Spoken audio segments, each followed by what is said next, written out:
So what we're seeing really is that the mega banks are reaping the rewards of that which is failing within the community and regional banks. And because they're reaping the rewards, once again, just like the 2008 housing crisis, the ones that are footing the bills for this is the taxpayer.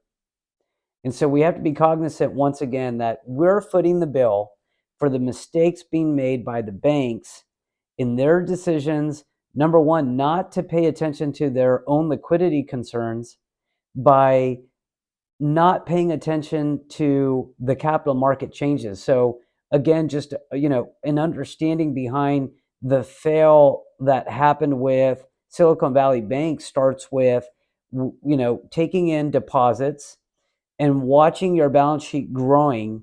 And so if you're not able to lend out that money, you have to invest that into some other type of vehicle, which happens to be treasury bills. Well, if you invested that money into a 10-year treasury bill and then you start seeing outflows out of your bank, now you have to sell those treasuries. Well, those treasuries are taking a loss because the 2-year treasury, the shorter term treasuries, are yielding you more money. So now there's this investment that's been made where you're losing and you're getting negative returns on it. And so what needed to happen at that point is that Silicon Valley Bank should have gone out there and raised more capital, and they were already alerted of this back in January. So the reason that regulators didn't involve themselves is already a concern, and should be a concern. And we should be asking those types of questions. Why didn't people get, we've already seen through our financials that were due in December that we could have seen that there was already a liquidity problem. So why didn't we intervene then? Why do we intervene after the collapse?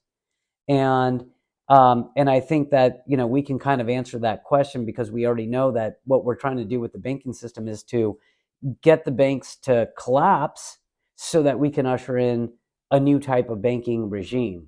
And so I'm pretty confident in saying that today because nothing could compel me more than the moves that are taking places that are unprecedented.